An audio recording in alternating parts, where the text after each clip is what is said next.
శ్రీ గణేశాయ నమః. శ్రీ గురుభ్యో నమః. శ్రీ సరస్వతే నమః. ఎంతటి పుణ్యమో శబరి ఎంగిలి కొంటివి వింతగాదే,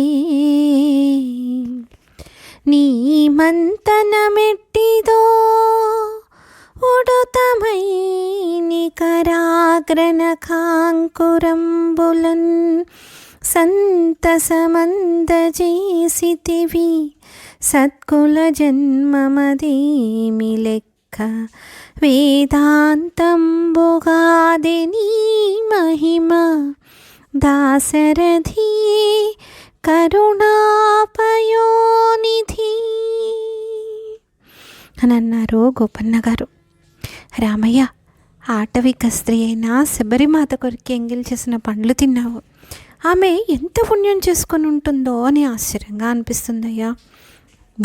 ఉడత శరీరాన్ని వేళ్ల గోటి కొనలతో నిమిరావు. దాన్ని ఎంత సంతోషపెట్టావు. అసలు ఇంత వాత్సల్యం దానిపై కలగడానికి రహస్యం ఏమిటంటావు? ఆలోచించి చూస్తే నీకు జాతిని, కులాన్ని, ఉపాధిని పట్టించుకునే అలవాటు లేదని తెలుస్తుందయ్యా. నీ మహత్వము వేదాంతమైన ఉపనిషత్ తత్వం ప్రతిపాదించేంత విస్తారమైంది కదా స్వామి. అంతటి మహత్యము మాబోటి సామాన్యులకు అసలు అవగతమవుతుందా చెప్పు అని అడిగారు ఈ రామభక్తులు.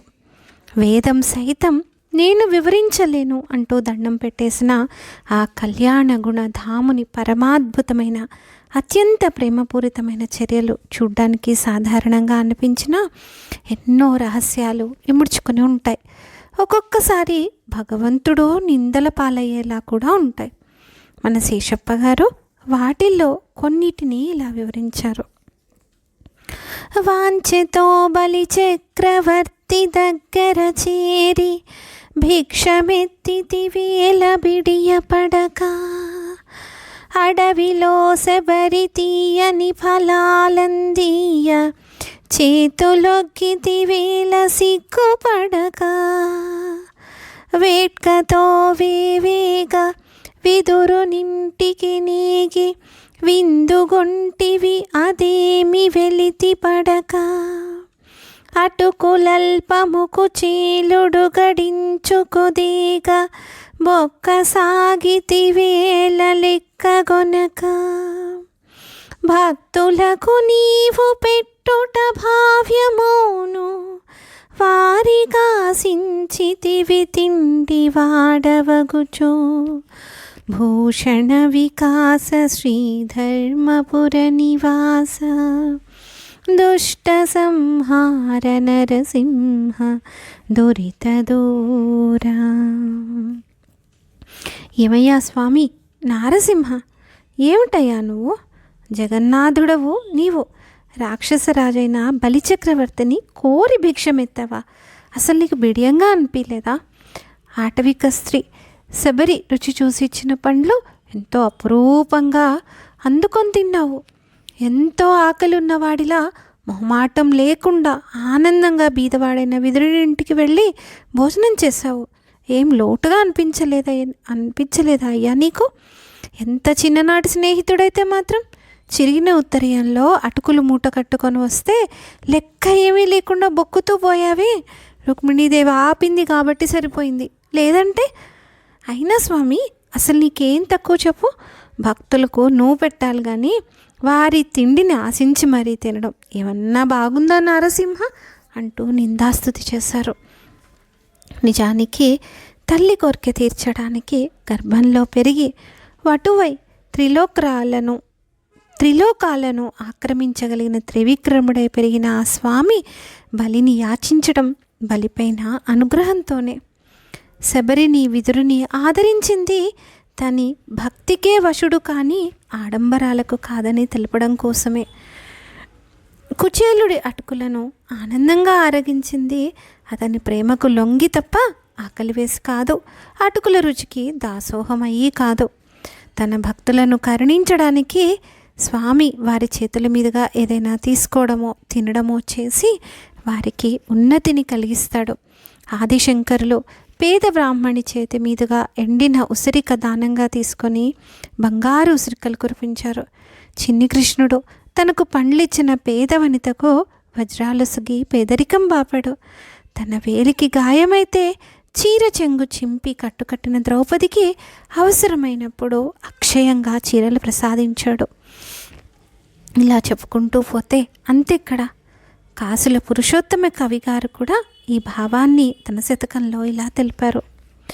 కుబ్జగంధమసంగి కొమరు ప్రాయంబున సాత కుంభసలాకరీతి నుండే మాలికుండొక్కడు మాలికార్చన చేసి మౌనులు కనక నిర్మలతగాంచి రజకుడు శుభవస్త్రములు గట్టగనిచ్చి ఇహ పర సౌఖ్యంబులెనసిమించి విదురుడిష్టాన్నపు విందులు గావించి భాగవతోత్తమ ప్రతిభగాంచి కులము కారణమా నీకు గుణమే గాని భావజ విలాస హంసలదీ వివాస లలిత కృష్ణాబ్ధి సంగమస్థల విహార పరమ కరుణా స్వభావ గోపాలదేవా.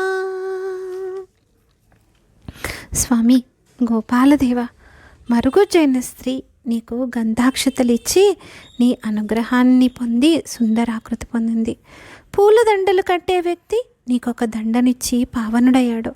చాకలొకడు నీకు ఉతికిన బట్టలిచ్చి కానుకగా ఇహపర సౌఖ్యాలను పొందాడు. నీకు విందు చేసిన విదురుడు నీ అనుగ్రహంతోనే పరమ భాగవతోత్తముడిగా పేరు ప్రతిష్టలు పొందాడు. భాగవతోత్తముడిగా పేరు ప్రతిష్టలు పొందాడు. ఇంతగా ఇంతమందిని అనుగ్రహించింది కేవలం వారి గుణగణాల దృష్టిలో ఉంచుకునే కదయ్యా. నీ సమదృష్టిని ఔదార్యాన్ని ఏమని పొగడను అన్నారు. అందుకే భక్తుల నుంచి భగవంతుడు ఏమి తీసుకున్నా అది వారికి మేలు చేయడానికే అని విశ్వసిద్దాం. మరి పెట్టడం రావాలి కదా, ఎలా పిలవడం రావాలి కదా, అది ఎలా స్వామికి సేవ చేయడం రావాలి కదా, అది ఎలా అంటే అచ్యుతం కేశవం కృష్ణ దామోదరం అచ్యుతం కేశవం కృష్ణ దామోదరం రామనారాయణం జానకీ వల్లభం రామనారాయణం జానకీ వల్లభం. कौन कहते हैं भगवान आते नहीं कौन कहते हैं भगवान आते नहीं तुम मीरा के जैसे बुलाते नहीं तुम मीरा के जैसे बुलाते नहीं अच्युतं केशवं कृष्ण दामोदरं రామనారాయణం జానకీ వల్లభం రామనారాయణం జానకీ వల్లభం. कौन कहते हैं भगवान खाते नहीं कौन कहते हैं भगवान खाते नहीं बेरशबरी के जैसे खिलाते नहीं बेरशबरी के जैसे खिलाते नहीं अच्युतं केशवं कृष्ण दामोदरं రామనారాయణం జానకీ వల్లభం రామనారాయణం జానకీ వల్లభం. कौन कहते हैं भगवान सोते नहीं कौन कहते हैं भगवान सोते नहीं माँ यशोदा के जैसे सुलाते नहीं माँ यशोदा के जैसे सुलाते नहीं अच्युतं केशवं कृष्ण दामोदरं अच्युतं केशवं कृष्ण दामोदरं रामनारायणं जानकी वल्लभं रामनारायणं जानकी वल्लभं। कौन कहते हैं भगवान नास्ते नहीं, कौन कहते हैं भगवान नास्ते नहीं। तुम गोपियों के जैसे नचाते नहीं, तुम गोपियों के जैसे नचाते नहीं। अच्युतं केशवं रामनारायणम्, अच्युतं केशवं रामनारायणम्, अच्युतं केशवं कृष्णदामोदरं रामनारायणं जानकी वल्लभं, रामनारायणं जानकी वल्लभं, रामनारायणं जानकी वल्लभं, श्रीरामनारायणं जानकी वल्लभం। ఈ భాగవతుల బాటలో పయనించి ఆ కృపా సింధు యొక్క కరుణకు మనమంతా అర్హత పొందుదాం. ధన్యాస్మి. స్వస్తి.